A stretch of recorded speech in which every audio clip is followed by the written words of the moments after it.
Up or speech off. Hello, my name is Sienna Price. I have septo-optic dysplasia, which caused me to be born completely blind. There we go. Okay. Septo-optic dysplasia caused me to be born completely blind, and it also caused me to be on the autism spectrum, and I also have complex PTSD. Being that it is Autism Awareness / Acceptance Month, I decided to post a video each week discussing certain topics related to autism, but I honestly think that it should be even talked about outside of Autism Awareness and Acceptance Month. But anyway, this video is going to be about meltdowns. I have been very hesitant to film a video like this for many reasons. The first one is there is a lot of judgment when it comes to adults who experience autism meltdowns or breakdowns or whatever language fits your vocabulary and how you express it is fine. There is no right or wrong way to call it. Some people call it breakdowns, some people call it meltdowns. I've never experienced shutdowns, honestly. I don't know what that's like, but I've experienced meltdowns / breakdowns. And first off, I'm going to say that it is not a temper tantrum. This is not your average person throwing a temper tantrum because they wanted a piece of candy or they wanted a toy or they wanted that game. That's not what this is. So I'm going to discuss sensory meltdowns and emotional meltdowns. So sensory meltdowns are basically there's too much stimuli. So maybe there's too much sound. There's too much bright lights. There's too many people. You know, it's a crowded place and people are just loud and sometimes obnoxious and they're bumping into you, or the smells are overwhelming. I don't know what it's like to have too much brightness of lights or no smell at all, or I don't know what it's like to smell things because I have no sight and I have no smell due to septo-optic dysplasia. So because of all this stimuli, your sensory system is just filling up with all this sensory input, and it gets to a point where it's overwhelming. The next sensory input that you get is pretty much you're at the end of your rope. You're done. It's too much. So when it comes to this, there's many symptoms when it comes to a meltdown. You might see, especially when it comes to adult autistics and how we react. So we might cover our ears. We might cry. We might maybe get a little short with someone.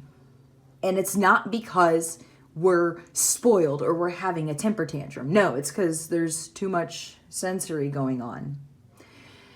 With emotional meltdowns, this is another one that I think this one doesn't get talked about as much because, again, there's still that whole stigma of you're just throwing a tantrum, you're being dramatic, you're being spoiled, you're just upset when something didn't go your way, or you're being this way or that way, the ableism that we get. So emotional meltdowns or breakdowns can be from maybe an unexpected change, or maybe a schedule changed, a part of your schedule changed. Maybe someone else is upset about something. You don't know what they're upset about, but you know they're upset. And so the fact that they're upset makes you kind of feel upset. It makes you get upset.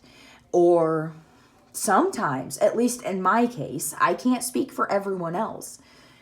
Sometimes having PTSD flashbacks, emotional flashbacks of my childhood and the stuff that I went through can cause emotional meltdowns for me. Because it's just too much. I want the flashback to just go away. You know, that's what it is. Sometimes emotional meltdowns can happen when things don't go right that we were hoping for. And again, it's not a tantrum. It's the stuff is just too much to handle. We've tried, and the thing that really people might not get is we are trying to keep it together. We are trying to control it.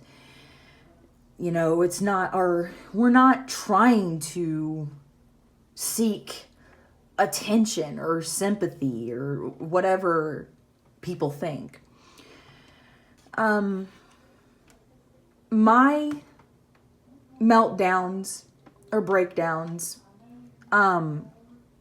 they can consist of crying, sometimes intense stimming, sometimes even self-injurious stimming. I don't really like to go into detail about this, and I'm trying not to go full into detail about it just because I don't like to overshare stuff if it's not worth it.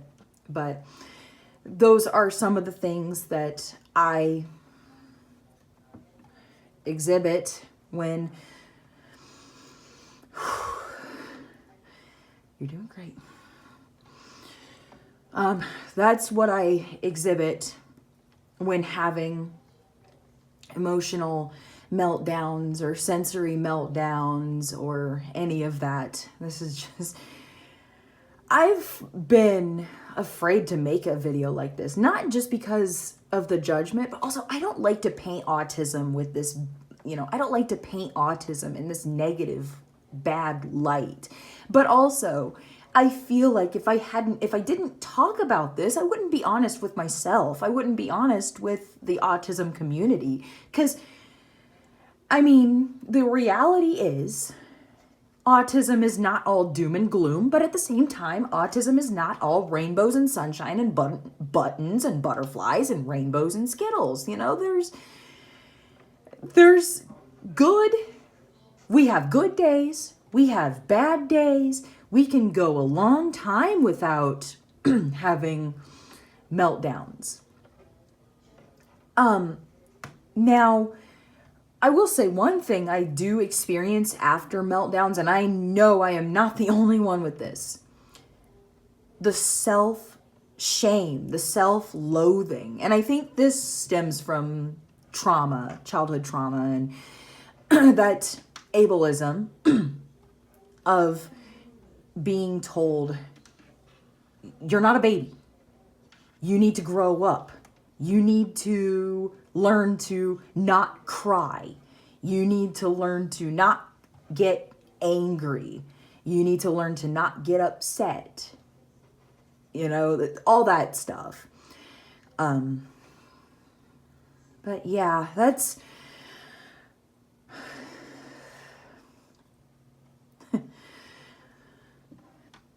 It's okay.